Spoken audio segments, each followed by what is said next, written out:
अविनाशी से उत्पन्न जगत कहने को हम कहते हैं नाशवान है और मिथ्या है, किंतु हकीकत क्या है? सूर्य में रहने वाले सारे कण सूर्य जैसे, ऐसे ही इस सृष्टि में कोई भी स्थान ऐसा नहीं जो उस परम ब्रह्म की महिमा से खाली हो। एक चिड़िया जो आज है और कल को उड़ते उड़ते कहीं गिर जाएगी, मर जाएगी, उसका शरीर,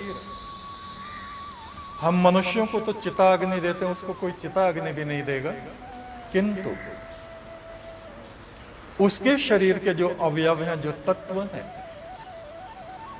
पहले तो वो शरीर प्राकृतिक रूप से सड़ जाएगा और फिर उसके अवयव अविनाशी तत्व में मिल जाएंगे। ये सिद्धांत है।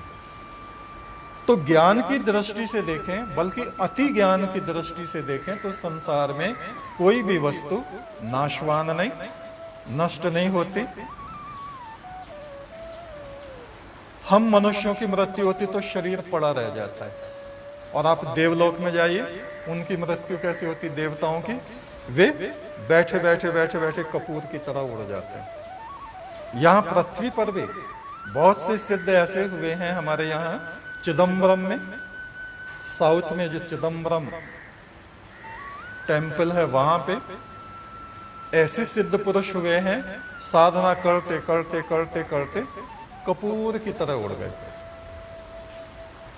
बोगानाथ एक सिद्ध पुरुष हुए, अगस्त मुनि के शिष्य थे, वे भी देखते देखते देखते उड़ गए।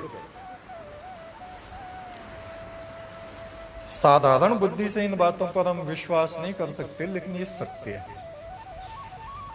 वे अपने शरीर में ऐसी साधना करते हैं कि इन भौतिक परमाणुओं को ही दिव्य परमाणुओं में परिवर्तित कर देते हैं।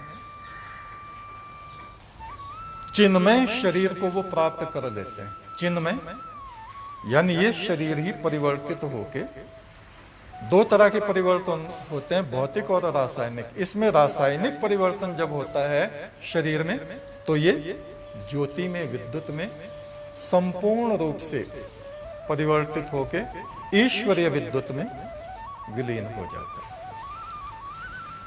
तो जो जड़ परमाणु है वो भी अविनाशी है, बिल्कुल सही बात है, लेकिन उस विज्ञान तक पहुंचने के लिए हमें बहुत लंबी यात्रा करनी पड़ती है।